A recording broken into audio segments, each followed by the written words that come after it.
That's hilarious. Hi. Hi. How are you?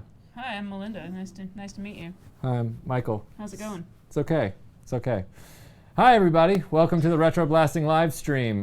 This is Melinda, as you know. Hi.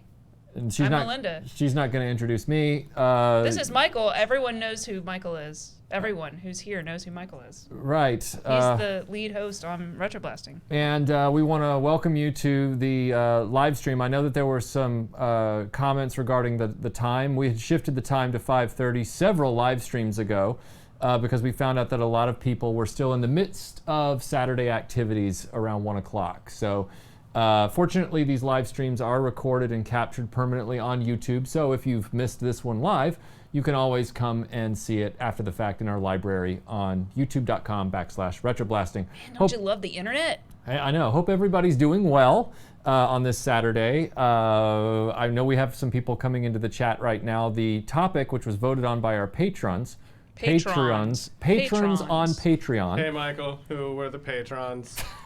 Hi, my name's Aaron. I'm also behind the camera here. Sorry about that. Aaron. Yes, I apologize. Aaron Harper is behind the camera. He's going to be reading your questions along with Rebecca Witten, and they're both going to be keeping track of the chat.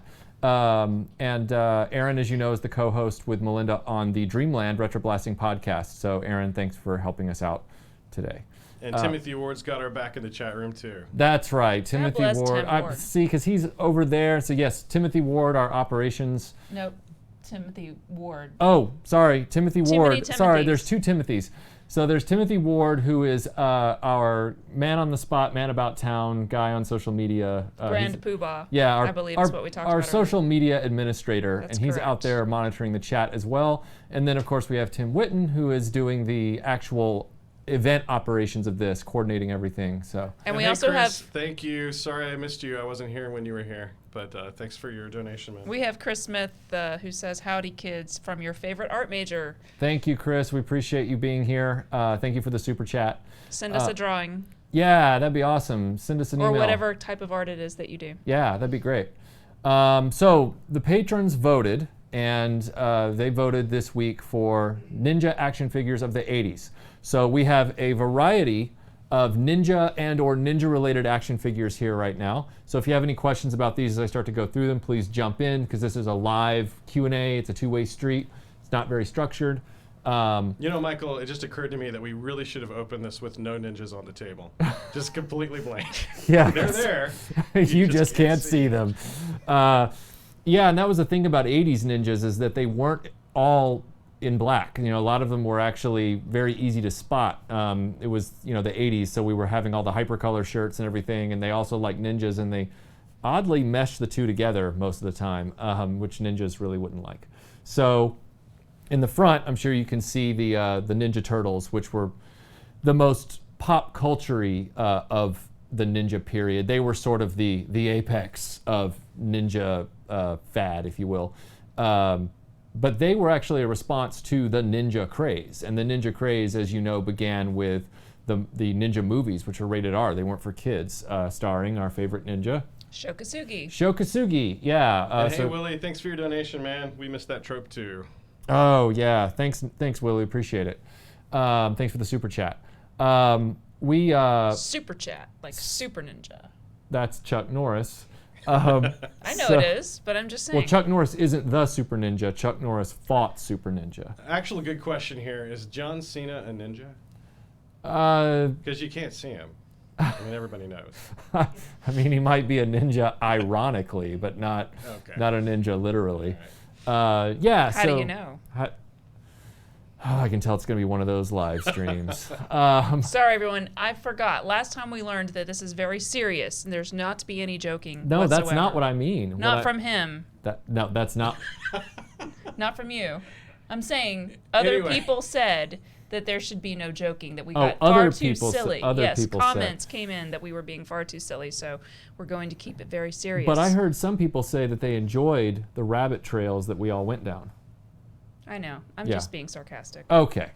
So. They're saying you have ninja hair. You have ninja hair. We're bringing that All back. right, so I'm focusing this back on Sho Kosugi. That's what got us in trouble, you guys. Okay, so Sho Kosugi was in the Ninja Trilogy by Canon Films, Enter the Ninja, Revenge of the Ninja, and Ninja 3, The Domination. And you might see an exact replica of his sword here on the table from his ninja films, which Melinda bestowed upon me for my birthday recently, which is awesome.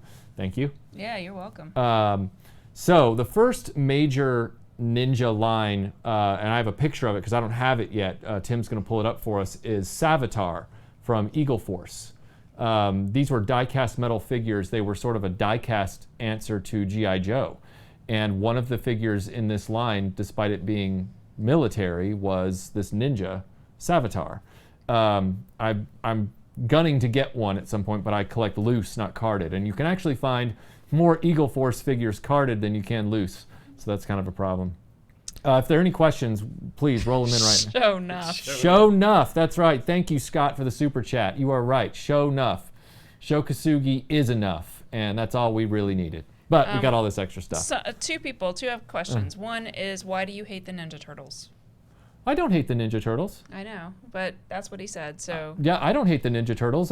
If you watch my feature video, the RetroBlasting two-parter on Ninja Turtles, you will see that I talk very highly about the original comic. I've got the original volumes of the Ninja Turtles comic by Eastman and Laird. It's some of the best comic book writing of the modern period. No, I don't hate the Ninja Turtles. I don't like all the incarnations of them over the decades, but I don't think anybody can say that the Ninja Turtles franchise has hit home runs 100% of the time. In your opinion, what makes RetroBlasting RetroBlasting?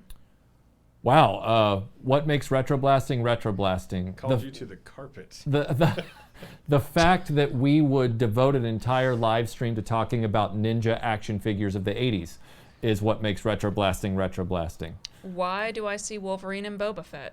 Ah, good eye. So we decided that because we didn't have some characters like Savitar, we wanted to also acknowledge some figures that were either played within the backyard like they were ninjas or are tied to a larger ninja phenomenon of the 80s. So in that case, Wolverine, his comic book, his devoted title in the 80s was very much about him versus a ninja clan in many of the plot arcs.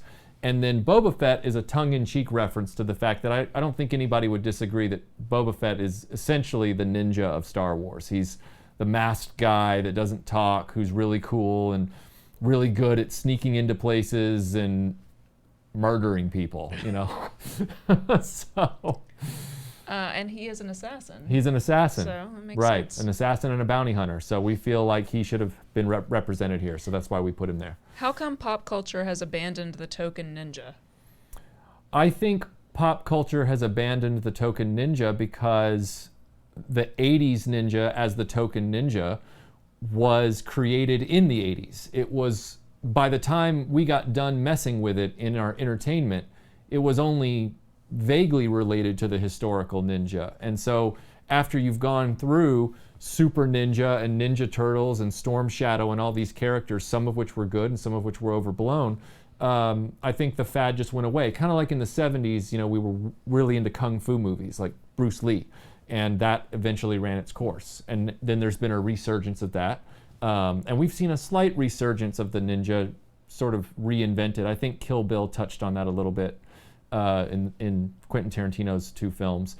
We had Ninja Assassin come out a few years ago, which was a film that starred a new young actor, but Sho Kosugi was in it as the ninja master that he goes against. So the ninja thing has tried to come back. I wish it would come back more. What do you think about the Master TV show?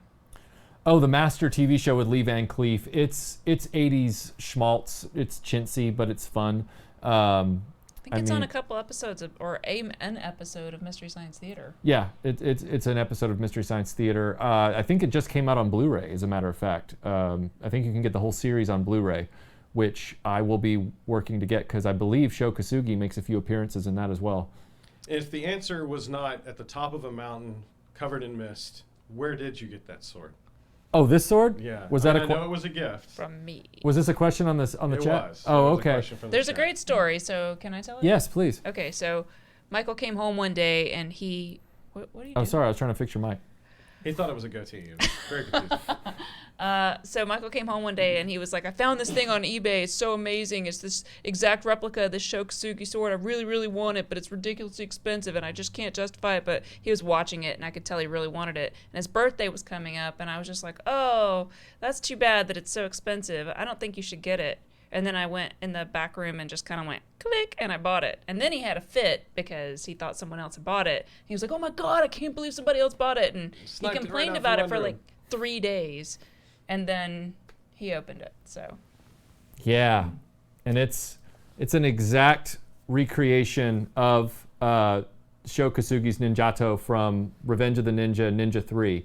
He had a preference for what kind of sword he would use in his films, and he's largely attributed with designing the 80s ninja sword, which is a shorter blade, a straight blade, unlike a katana, with a large square handguard on it. And I know that there's Japanese terms for all these parts and pieces, but I'm not a katana obsessee, so, let that pass. But this sword, what was nice about it is this is not a stainless steel display piece, nor is it one of the many knockoffs that you can get from China. This sword was actually made by another Shokasugi 80s ninja enthusiast, and he made it functional, and he sent the blade to the best people. He fabricated the crossguard himself, so it's metal and not a cheap composite material. And it's an exact replica down to the measurements of Shokasugi's sword from the Ninja Trilogy. The Terror of Death. That's a cool name, by the way. They want to know, although not out yet except for the first episode, what are your thoughts on the new Ninja Turtles cartoon, and what is your favorite incarnation of the Ninja Turtles cartoon?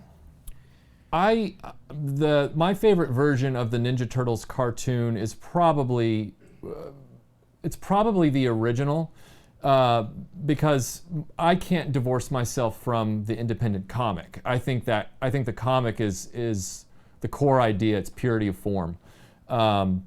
That being said, I think the original Ninja Turtles idea, the original Ninja Turtles cartoon, was the most charming without being pretentious. And I think now some of the different versions the quality varies. I did like the CG animated movie. I thought that was fairly solid. It had kind of an esoteric plot toward the end, but I thought the characterizations of Raphael and Leonardo and all those characters were closer to the original comic, while still also connecting to the cartoon pretty well. And we got Aaron passing by camera. As far as the new one is concerned, I'm concerned about the new one because I like the one in between that one and this one. Yeah, the Nickelodeon show. The Nickelodeon one, I actually really like that one. Right. I mean, that one wasn't bad. Like I said, they all rate differently. But the newest one, it's starting to look a lot like that new Thundercats redo that they're talking about. I don't like the new animation styles. I just think I saw drawings in kindergarten from other kids that looked better than what they're churning out with Thundercats and Ninja Turtles now, and I'm not impressed. Thank you, Logan Michael69, for the donation. And have you been to Dallas Vintage Toys? Thanks, Logan. I haven't been to Dallas Vintage Toys, but they were kind enough to reach out to me last year, and they donated to us a G.I. Joe Super Trooper figure. They just reached out to us and said, hey, we'd like to donate a Super Trooper because we heard you didn't have one. And they sent it to me, and it was it wasn't like a beater. It was a really nice example. So where is it, Meow? Where is what? Where is the Super Trooper? It's in the G.I. Joe display case. Would you like me to go get it? It's in there, right, Meow? Yeah. Okay. Thank you, Geek Chorus. He wrote a cool little rhyme for us. When you have a toy that's lost its joy, who are you going to call? RetroBlasting. When your playset's broke, looks like a joke, who are you going to call? RetroBlasting. Thank you very much. Thanks. That's awesome. Any more questions? Yes, but my computer just decided to. Oh, okay. Well, go ahead. Just grab the first one. Are you familiar with Bandai's tacky Stretchoid Warriors? A great couple of ninja figures and that toy line. I'm not familiar with that. I'd love to know more about it. I'd love to find out more about that. Yeah, for sure. Okay, well, I'll just keep talking. Scott, thank you so much, man. That's amazing. He asks, your childhood toys survived, moves to the UK and back.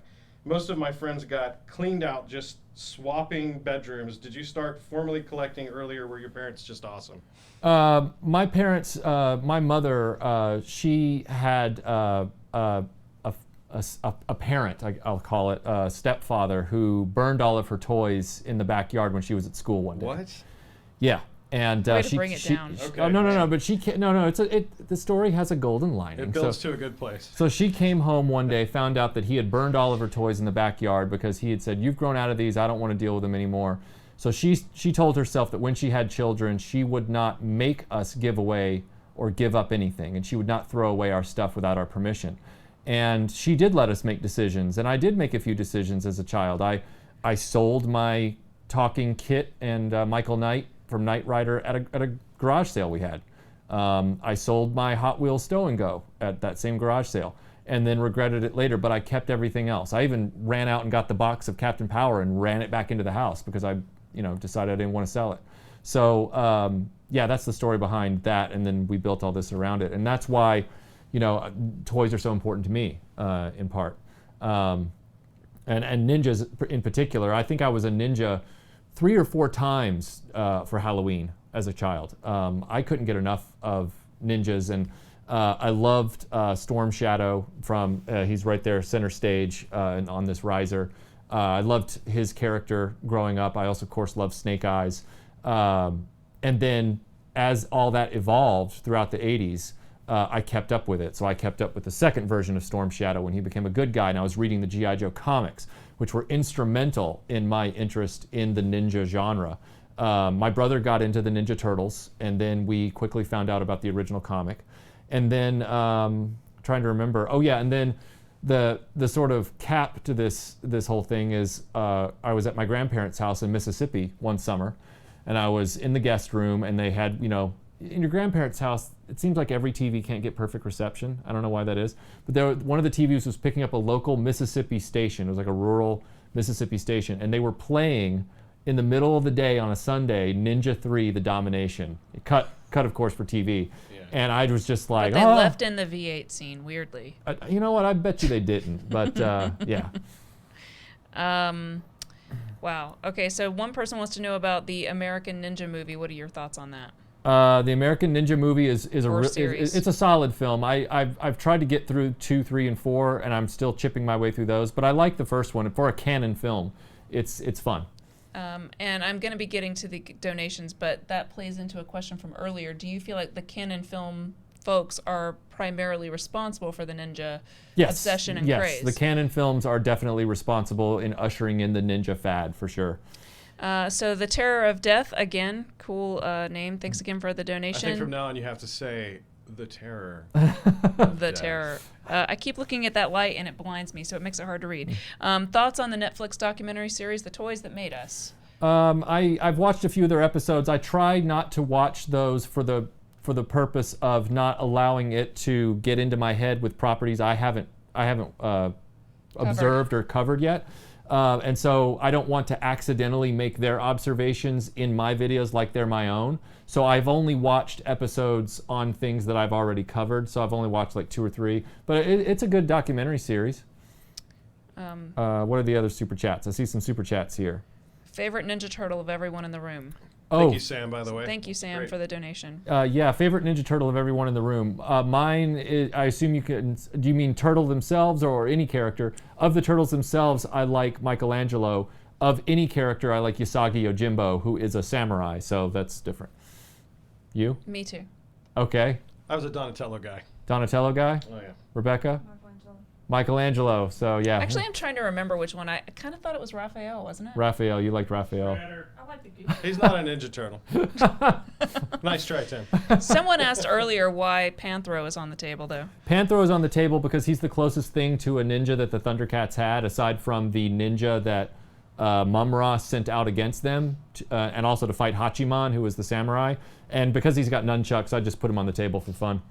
I see some other super chats here. Ninja Storm Power Rangers that we missed earlier. It wasn't a super chat, but just I thought it was a pretty cool question. So What's that? What was the question? For the Ninja Storm Power Rangers, anything? Well, Power Rangers have evolved and reinvented themselves so many times Just since so 1993. different over the years. Yeah, they're ninjas in general. They're like Super Sentai ninja characters. Yeah.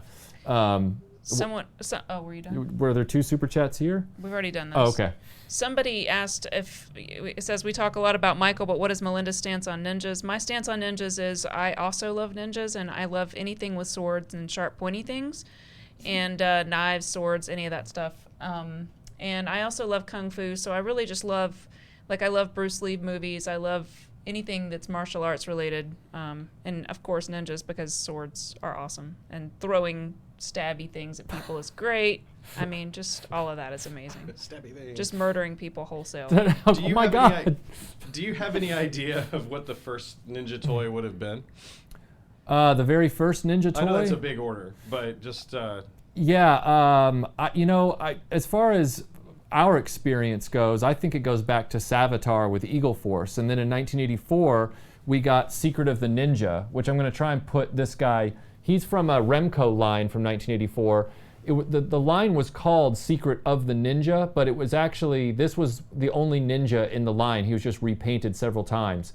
But the other characters were other martial arts disciplines, like a kung fu guy or a Aikido boxer, things like that. But this guy, I don't know if this is... Is this thing on? Yeah, it's on. We're good? Yeah, we're good. Okay. I know you probably can't see him because he's a ninja. Yeah, but he... You gotta move him that way. We gotta move him which way? That way. Down? There you go. There. Okay. Yeah, so that's the ninja from the Secret of the Ninja action figure line. And I like him because he's understated. I like him because that's literally what he is. He is a ninja. He's not a neon green ninja. He doesn't come with all these crazy weapons. His mask is removable, which is pretty cool. It's a helmet type thing. But you could play with that character and you can see that he's modeled generally after Sho Kosugi from Revenge of the Ninja. If they didn't do that deliberately, I'd be surprised because it looks like Sho Kosugi. I mean, it's the same outfit. Don't you think it's weird that they had ninjas in the Rambo toy line? Yeah, the Black Dragon and White Dragon over here on the right side of the table, they're both from Rambo, the animated series, Force of Freedom. But again... the fact that they would incorporate ninjas into the cartoon is kind of weird to me. Well, I mean, I don't think so because the fad was so hot back then, and then they get a cartoon. So you're just saying abandon the entire... And Rambo was running around in Asia, so it's feasible that you could incorporate ninjas into it. But he was in Vietnam. Well, yeah.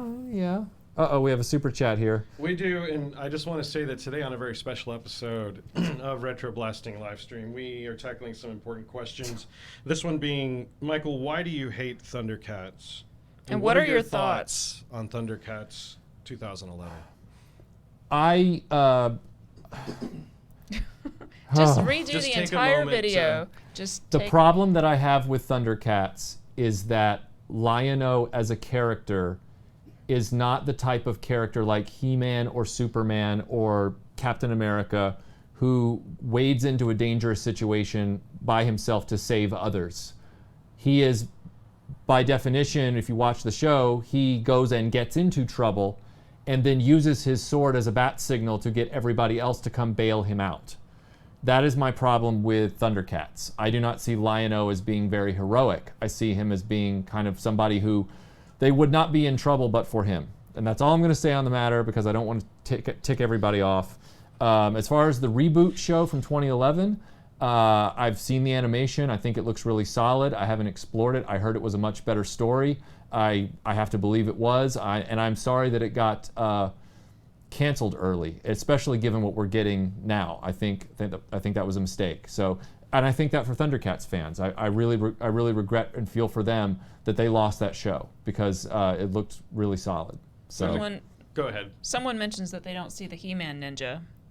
Oh, the He-Man ninja, Ninjor. We have a picture of him. Ninjor is one of the few Masters of the Universe figures I want and don't have. I actually have some of his accessories. I have his hood and his gi, and I have his bow, but I don't have him. I got it in a lot of parts several years ago. But regrettably, I don't have him. So I'm working to get him for the display case because I definitely want as many Ninja action figures from the 80s as I can get. So that's definitely on my radar. There was a question earlier about female ninjas and robot ninjas. Some good examples. They were saying they didn't see a lot of them. So yeah. In your experience, are there some other good examples of ladies and robots who are... Sure. I think if you're going to be a female ninja, your ninja costume needs to be pink. So robot... Michael has a story actually about costumes, and I want you to tell that story. What, about trying to find a gray ninja outfit? Yes, I tried to find a gray ninja outfit a la Ninja 3, and all I could find was black, white, blue, green, red, and pink. So that was a little weird. It's like, oh, pink but not gray? Weird. So to answer your question about robotic ninjas and female ninjas, the foot soldier is essentially a robotic ninja. If you look at the very first Ninja Turtles cartoon, that is an android ninja. And then one of the most prominent female ninjas that was accessible to us as children, not including Lucinda Dickey from the rated R movie Ninja 3, was Jinx from G.I. Joe. And she's right here, and I'll put her under the camera. But Jinx made her first appearance in the G.I. Joe movie, the TV movie from 1986. Transformers also had a female ninja. I'm pretty sure. Down. Somebody mentions her. Back up. There you go. Like that? Nope. Nope. Up. Toward this way. Oh, toward this way? Oh my gosh. Stop? Okay. You're... No? I can't tell. There's a delay. That's fine. Don't touch it. Perfect. Great. This camera's a little tricky. So this is Jinx from the G.I. Joe line, and she was, in the comic book, she was tied to the Arashikage ninja clan, which is Storm Shadow and Snake Eyes ninja clan. And she came in a few years into the comic book, and then she was introduced into the show as a potential love interest for Falcon, played by Don Johnson. She was the most prominent female ninja character that I recall from being a kid. And then in the 90s, when we got into Power Rangers and Ninja Turtles: The Next Mutation, we started to see more female ninja characters. Can't speak to the quality of the storytelling in those properties, but we definitely got more female ninjas coming in. So hope that answers. Oh, there's also one last thing before I forget. There's also a toy line. It's very obscure. It's called Ninja Warriors, and it was from the mid 80s. Look that up.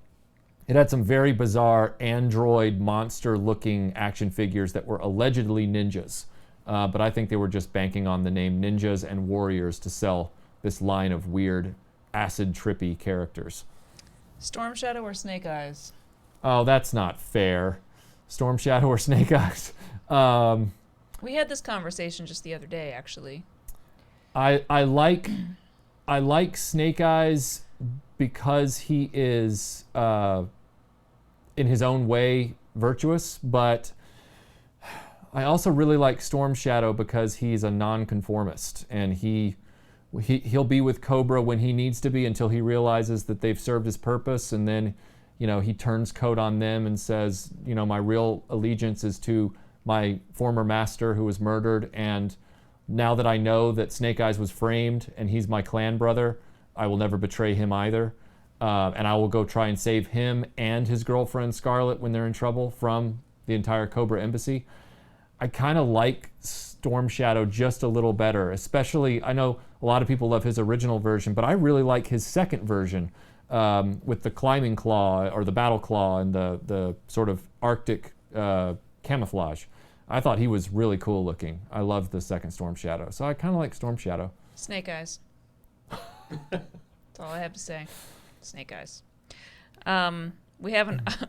There's no need to apologize, Terror of the Death. Or the terror of death. No worries. Just, Well, about the Thundercats question? No, man, that's fine. No, that's fine. man, I just no. didn't want to make anybody mad. So no, it's a legit question. That's good. Chris Smith donates and says the correct answer is globulus. For the best ninja in G.I. Joe? No, globulus. Globulus is Burgess Meredith, which is admirable. but not a ninja. Did you already answer who is your favorite ninja of all time? My favorite Someone asked that ninja of earlier. all time. I mean, is it Lucinda Dickey? You seem to really like that movie for some I reason. love the movie, but I love the movie for the gray ninja guy that jumps out in the golf course and tears I thought it up. I was the one that liked bad movies of the two of us. Well, you know, there's always things to learn about me. There's always new things. He's an onion. Like an ogre? My favorite ninja of all time. You know, I think as far as a ninja that's captured on screen in live action, I like what I've learned about Sho Kosugi. I like him as a performer. You know, he is ninja in these films, and he did study ninjutsu, and he created the 80s ninjato, and so I guess Sho Kosugi would be my favorite ninja of all time, and then a very close second would be Storm Shadow, because he was the ninja that got me roped into all this. So, yeah. Someone's correcting me and saying that Ninja 3 is not a bad movie, but I'm sorry. That person is correct. It Ninja is- 3 is not a bad movie. It is a B movie. I Ninja mean, Ninja 3 is a great movie. it is a great movie because it's funny. It's funny. Ninja 3 is a great movie. I love it. I'm not criticizing. And Shout Factory has seen the popularity of it to the point that they reissued the Blu-ray only like 18 just months for the after the V8 original. scene alone. They reissued the Blu-ray like 18 months after they put it out as a special collector's edition with new material on it because it's so great, and the original one was purchased so many times. I'm on board with this, Chris DeLarber. Why did we not get enough love for Cynthia Rothrock back in the 80s? Oh, good Can we question. talk about Cynthia Rothrock for a minute? Because Yes. that is an awesome Yes. lady right there. You have great taste. Cynthia Rothrock was an awesome martial artist, and while she never, from what I recall, was depicted in any of her films as a literal ninja, her martial arts skills are unquestioned. I mean, she is an amazing martial artist, and if I could get China O'Brien 1 and 2 on Blu-ray, I would do it in a heartbeat, because when I was like 13 or 14, we would go to this video store in Walton, near our house in the UK, and I would pick up these martial arts films, and China O'Brien 1 and 2 were just awesome. They were just great, fun movies. So I agree. She deserves more Someone love. says because she wasn't commercially attractive. I heard someone say once. That's what they're saying. Well, that But might, it doesn't matter. I mean, Yeah. can we point out that like Jean-Claude Van Damme is also not commercially attractive, at least in my opinion. But you know, she's every bit as good an actor as he Jean-Claude, is. yeah. I mean, no, not trying to put down JCVD, but seriously, Right. he's not like. I mean, Right. He's no Arnold Schwarzenegger. he's no Arnold Schwarzenegger, and he's no Steven Seagal in Under Siege 2, Dark Territory. I mean, It's very specific. Right. well, that's just gold, that movie. It's gold, Jerry. It's gold. It's gold, Jerry. Huh? Oh, yeah. What? I guess we have to do an unboxing. Well, go ahead. So we promised we would do an unboxing in the midst of all this ninja-ness. So I guess we're gonna do that right now. So I guess I'll start setting that up while you answer questions or throw me questions. I love or- the fact that someone just said that movie, Steven Seagal's Under Siege 2, was one of Steven Seagal's only good movies. Under Siege 2 Uh-huh. or Under Siege 1.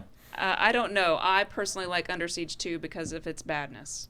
I'm sure someone will tell me that it's not bad. I think it's great, but it's kind of bad. We're clearing the table so that we can do this unboxing. I know this is so. I guess technically I am getting off camera for this live stream. You know, I see the comment here about video stores and how they really help popularize a lot of these ninja things. It was kind of the only place where you could find like a genre section sometimes to get this stuff, and it is. We don't really have that exact same experience now in a retail or big box location. I heard the other day that the last Blockbuster is open in Bend, Oregon, and that's kind of it. But I don't know. I think where do you go, Melinda, if you're just trying to find like a genre of ninja, kung fu, something robotic? I just come down here. And just go, the library of Just the RetroBlasting library, DVDs and Blu-rays. The Terror of Death says thoughts on other versions of Snake Eyes and Storm Shadow, and thoughts though ninja related to them in other G.I. Joe continuities. Can you hold that, please? Happily. Do you have thoughts on other versions of Snake Eyes and Storm Shadow? Yeah, as a matter of fact, and other ninjas related to them and other. Now that's an interesting question. My favorite version of Storm Shadow is a tie between 1 and 2. Oh, sorry, you can keep holding that if you want. My favorite version of Snake Eyes is a tie between 1 and 2. Once you get into 3, it starts to get. I don't dislike 3. But it's 4 where Snake Eyes really jumps the shark, and he becomes, blue with red goggles and a lot of silver, and they just really got away, and they gave him this Sergeant Slaughter build, which really doesn't work. And then they overkilled it with Ninja Force, because Ninja Force G.I. Joes, not only did they break their articulation in the waist there toward the end, but they started giving them gimmicks, like if you put them in water, they'll turn invisible, which is really just turning colors. Some of them looked cool in theory, but not in practice. Got a question here about Snake Eyes. Was version 1 of Snake Eyes intended to be a ninja? No, he was intended to be sort of a demolitions expert and a commando, from what I recall. He didn't even come with silent weapons of any kind. He came with an Uzi and a demolitions expert. That's yeah, big booms. Right. Can we go back really quick to you talked about the build. I feel like once a ninja becomes like big and bulky, it doesn't look like a ninja anymore. I feel like they need to be kind of like Bruce Lee build. They need to be wiry. Wiry and they need to be awesome. They need to be kind of more like shorter, compact. They need to look like they have a good center of gravity. Mm-hmm. I know. Like Prince. I know you like Bruce. I know you like Bruce Lee. I get it. I get it. And I like Prince. Brandon Lee as well. And Prince. All right. Can somebody Photoshop Prince into a ninja costume? That would be amazing. All right. So this showed up on our doorstep. And It's related, so don't freak out. Yeah, it's. We're hoping it's related, assuming that everything. I mean, it'd be really weird if it was not what we were thinking it is. It'd be kind of an awkward moment. It'd be super awkward. Oh, look, it's all the cereal. All right. Prinja. That's great. When did multicolored ninjas start becoming a thing? Multicolored ninjas started happening in, I would say, the mid-'80s, especially with Chuck Norris's Karate Commandos. It was also in comic books where they were making a lot of the Ninja Minions red-clad. But that actually tracks back to Enter the Ninja, where they had a big army of red ninjas. So if you consider red to be too colorful, it was only a matter of time. Red was the gateway drug for colorful ninjas. You had Ninja Gaiden, the video game where he was in bright blue. You had Daredevil fighting an all-red ninja clan. And then by the time you get to Chuck Norris's Karate Commandos, they're saying, well, let's just make them multicolored and awesome. So they made them these like lighthouses of Crayola. Yeah. That's my favorite alternative band from the 90s. Lighthouses of Crayola? Oh, yeah, they were great. They had one of those like moody album covers where they're standing on the beach looking off in different directions. Yeah, just all different directions. Yeah. There's a storm out there, but it's going away. Yeah, that's good stuff. This person wants to know, do I like Hong Kong Phooey? Nah, it's a little bit slapsticky and funny for my taste, but I guess, for what it is, it's certainly... I don't like it because it's funny. That's right, I don't like funny things. I'm the one hiding behind a lighter. All right, so we are stage 2 of opening the box. Yeah, got that close to the bottom. Yeah. Have you ever seen a ninja... Whoa, okay, never mind. What? Well, that person's Sorry, sad have now. you ever seen a ninja TV series from the early 90s called Raven? Has anybody heard of that here? I haven't. I have not. I have heard of it. I haven't seen it. Okay. I have seen That's So Raven, but that's not the same thing. That's very different. Ninjas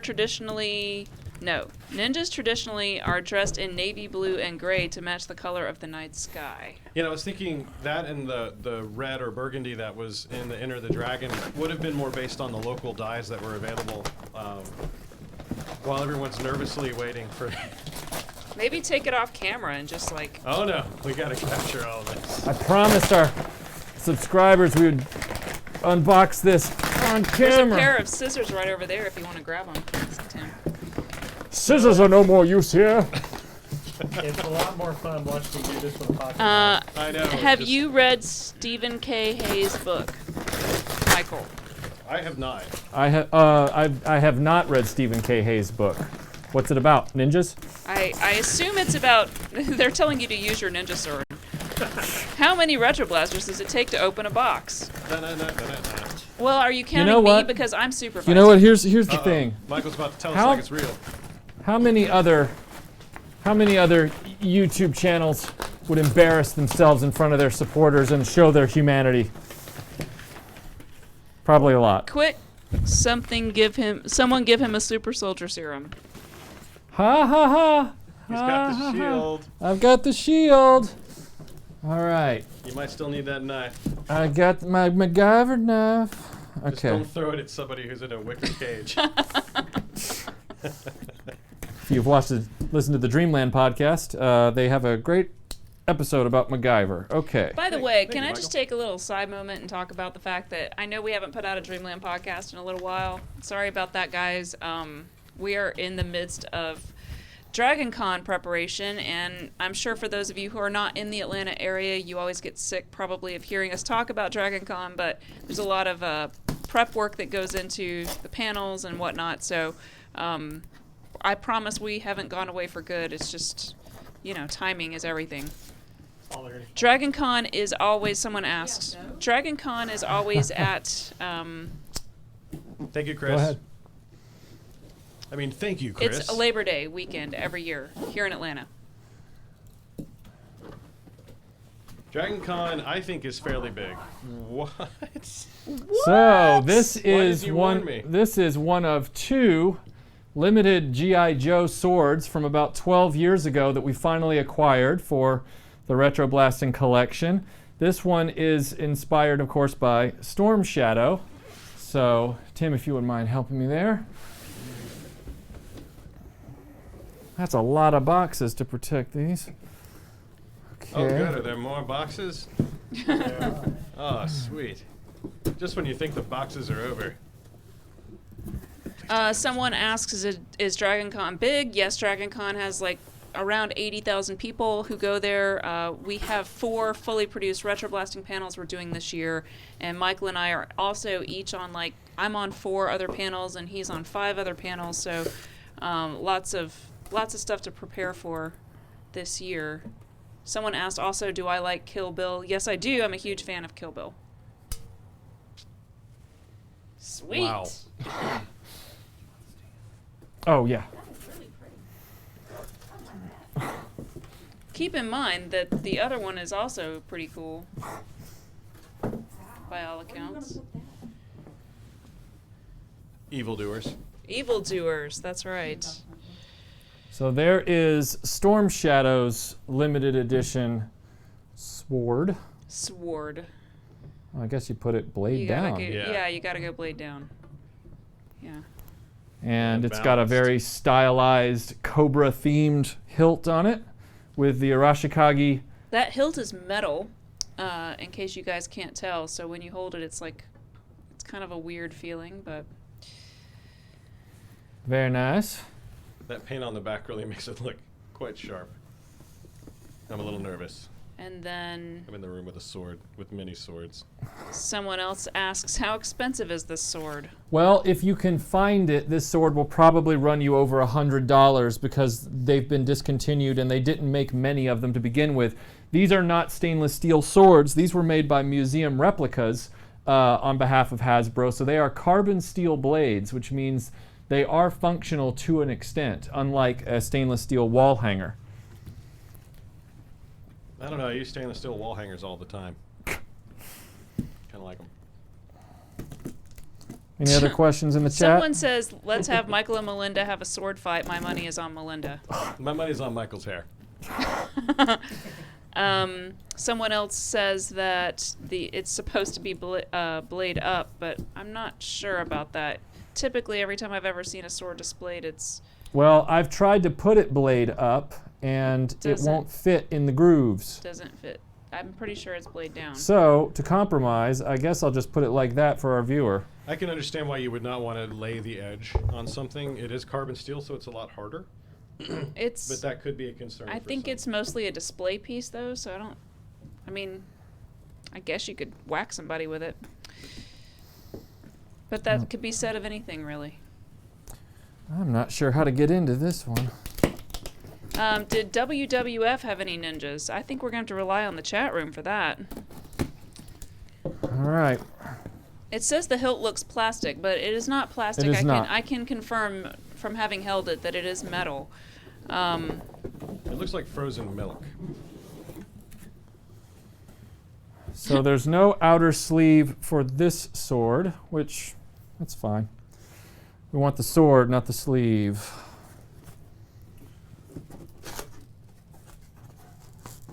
See, this is the one I'm excited about. Yeah. Ooh, wow, that is nice. What is that label above the hilt? I think that's actually kind of a glyph. Can you guys see this whole sword? They're asking about that little pattern just above the hilt. It's on both swords. Yeah, the pattern above the hilt is It's the Arashikage, It's the Arashikage Ninja Clan symbol. Yeah, it's what Storm Shadow and Snake Eyes have tattooed on their forearms as part of being part of that ninja clan. And for those of you who are G.I. Joe enthusiasts from way back, you will probably recognize that this sword is modeled after the very first sword that the Snake Eyes action figure ever came with. Version 2 of Snake Eyes came with this blade, which looked more like it looked more like a falchion than it did a katana. And that's the only time that this sword has ever been replicated in 1-to-1, aside from being custom or whatever. But this is another carbon steel blade. So this is really nice. This is actually really nice. Metal handle, carbon steel blade, which is blacked out, just like the Snake Eyes sword was, with that sort of falchion point at the top. Very, very cool. Did I miss any questions, you guys? There's someone who's a little frustrated that Storm Shadow got defeated by Quick Kick in G.I. Joe the movie. Yeah, that frustrated a lot of us as Storm Shadow enthusiasts. We were not happy about that because Storm Shadow's rival was Snake Eyes in the comic books very prominently, and then for a while in the cartoon it was Spirit, and then suddenly it was Quick Kick, and Snake Eyes kept getting left out in the cold. So that was a letdown for sure. This person says Quick Kick was underrated. Which one do you like the best, Storm Shadow sword or Sho Kazuki sword? By the way, thank you for the super chat, Castlemania. As far as these two swords are concerned, I think he's saying the Sho Kasugi sword or well, let me get the Sho Storm Kasugi Shadows, sword back over here. This sword. I would say the Sho Kasugi. It's well, let's let the audience decide. Audience, you decide. Ewoks, what would you call Ewok ninjas? Ninjas. All right. Take the easy Adorable. All right, so here are the three blades as we've just unboxed them. You have Storm Shadows as interpreted by Museum Replicas, Snake Eyes, which has some interpretation to it, but is largely true to the version 2 Snake Eyes that came with the Timberwolf. This is his original blade. And then we have the Sho Kasugi Ninjato, which was depicted as being... Ninjato or Ninjato? Ninjato or Ninjato, I don't know. It was depicted sometimes in the comic book artwork as being a sword similar to what Storm Shadow would have used in the classic Marvel comic. As much as I love the Snake Eyes sword as a fiction, I do really love that Sho Kasugi sword. I think that Sho Kasugi sword is the quintessential Well, I mean, you're ninja looking sword. at something licensed by Hasbro, Right. versus something that was custom made as a movie, sort of a movie prop. Right. But that's usable, whereas these Right. are more like display pieces. So I don't Right. really know that they're 100% comparable. I mean, but just in terms of the design, I still like the classicness of the Shokasugi. Right. That's just my opinion. Yeah, I agree. All right, well, there you go. How are we doing? There's a question about the back end of the Snake Eyes sword. Is it something useful? So kind of the idea, I think, of the ridges you have down there at the bottom, like what would he use those for if he were writing the comic book? Oh, right here? I think that'd be pretty Rambo painful used if those for cutting through like barbed wire and stuff like that. Right. It would be a little bit difficult with a blade of this size to do that, but I would think that in a pinch you could use it for the same purpose. These are decorative. These are decorative. The ones on Melinda's Rambo knives are functional. But yeah, I think that's what they I like would to be think used of those as mini swords, especially the one from First Blood Part 2. Yeah. It's so big. Compact broadswords. Yeah. Yeah. I drive one of those. You just this person's saying, are you just saying that because Melinda got it? No, I'm not. As a matter of fact, I knew that these existed before I knew that there was somebody out there doing the Shokasugi sword. And when I found out a year or two ago that there were people finally in our generation replicating the Shokasugi sword, I wanted to get one. You know, I didn't want to get one of the ones out of China. I wanted a really quality one. And it was a waiting game. But Meaning when that one was made by someone who loves Shokasugi as much as he does. Yes, exactly. But once that was a factor, these swords, I had only looked for them on and off over the years, and it just so happened, of course, because when it rains, it pours. Days after finding the Shokasugi sword, I had swords on the mind, and so I looked around, and suddenly this person was selling both of these at the same time, and I thought, well, okay, they'll be a great decorative piece to hang over the flag. I'll, do like a cross swords thing over the flag. It should be nice, Snake Eyes versus Storm Shadow. So it's part of the G.I. Joe room. But no, in all honesty, the Shokasugi sword is the one that's you the need ninja. a Cobra Commander mask in the middle, like a skull and crossbones kind of. I know where to get a Cobra Commander mask. What's too. your favorite ninja video game? My favorite ninja video game is the arcade version of Ninja Gaiden by Tecmo. That game is amazing, and it's so much fun, and I love the way they incorporate into the play control actual ninja moves. So, for example, when your character runs up to a wall and keeps running, the character doesn't just stop and keep running in place. He actually puts his feet on the wall and does a backflip, and changes positions. He's got great multi-directional fighting moves, so he can be punching in one direction, and then if you flip the joystick at the right time, he'll turn around and roundhouse kick the guy behind him, or punch depending on what part of the pattern you're in. It felt very fluid. Yes. And it was one of the first games I think that had some of the lightning effects. Yeah. It was very striking, especially in the opening sequence. Yeah. It's just a Hopefully great. you got much further than the opening sequence. Not as a kid, because that game cost 50 cents to play, Yeah. and the other arcade games only cost 25. But with MAME emulators, I was able to finally play it in college and beat the whole thing because I had unlimited quarters with the 4 key. I know you felt amazing. Yeah. Discovering that. Somebody asked me what my favorite metal band is. My favorite metal band is Edge of Sanity.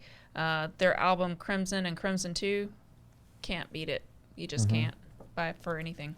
Other people wanted to know about what panels we're doing at DragonCon. I don't know if we're allowed to announce those yet, but We are doing panels at DragonCon. we are. I don't know. If we I let don't think- know that those have been announced on the website yet. Who's It's doing not. what? There is one thing that I can say about those, just to let everybody know ahead of time. I think we can give general ideas Yeah, of what we're doing. there are 4 RetroBlasting presentations. Now, for those of you who are going to DragonCon, please understand the ones that we are presenting, that's just Melinda and myself, those are our presentations. So if you like the whole RetroBlasting flavor, then you definitely want to get to those 4. And we'll be announcing what those 4 are very soon. We are also on a number of other panels as panelists. That's different. And I would say that if you just like going to panels, we would love to see you there. Yep. But if you're wanting the RetroBlasting presentation experience without other people involved, Yeah, because will- we have no control over what Right. other people do when they're running the panels. But when Right. we're doing our presentations, we're doing 4 of them. Right. If you're at DragonCon, come and find us Right. around the time that we're either presenting our RetroBlasting panels or otherwise, and just come up and say hi. We'd love to Right. see you. Yeah. And we'll confirm for you if you have any questions about, well, what panel's which and this and that. We'll be happy to tell you what's going on. Does the RetroBlasting experience come with special glasses? No, it doesn't come with special glasses. We'll work that in hopefully in a year or two. So it's just 3D, naturally 3D. Okay. Yes. Dan Swano is a genius, and I just got an autographed Pandemonium Dawn of Dreams Dan Swano autographed CD, and it's like my favorite thing in the universe. So, real quick, what was somebody? They were asking if DragonCon sells out. It is not too late to get tickets. They don't sell out. So if you're in the area, we definitely recommend coming. Maybe on a Saturday. I think we're going to be having right now. Our tentative schedule says we have 2 panels on Saturday. So right. Check it out. Yep. We've got several last-minute super chats. So. Analog Toys, thank you very much. Thank you, Analog Toys. Appreciate it. Thank you for the shout-out recently as well. We just posted the link to your video on our Facebook page. Yep. Mike Ippolito, thank you. Looking forward to what you have planned for DragonCon. I plan my whole con around them. RB panels are worth the price of admission. We really appreciate that. Thank you, Mike. It'll be good to see you again this year in a few weeks. So please come up and say hi. And we'll be announcing those on the YouTube channel here as soon as we get the official green light. We're less than a month out now, so right. I mean, honestly, it's going to be very soon that we're announcing the panels. The Terror of Death wants to know your thoughts on the new She-Ra cartoon. Thank you for the super chat, Terror. I don't really have an immediate issue with the She-Ra cartoon. I think they've skewed her a little young. I kind of wanted to see She-Ra maintain her maturity. So I don't know what they have planned. Maybe they're going to mature her throughout the series. I don't know. But with She-Ra, I'm in kind of a wait and see with that one. That's one where I'm reserving judgment until more facts are known, because the animation, while in a more modern anime look, that is more of a trend right now. But I would rather it trend that way than trend toward Thundercats Roar and the new Ninja Turtles thing they've announced. I don't want to see that garbage. So before we get away, Trevor, we hear you. Have you read the back of the Back to the Future or Ghostbusters IDW comic books?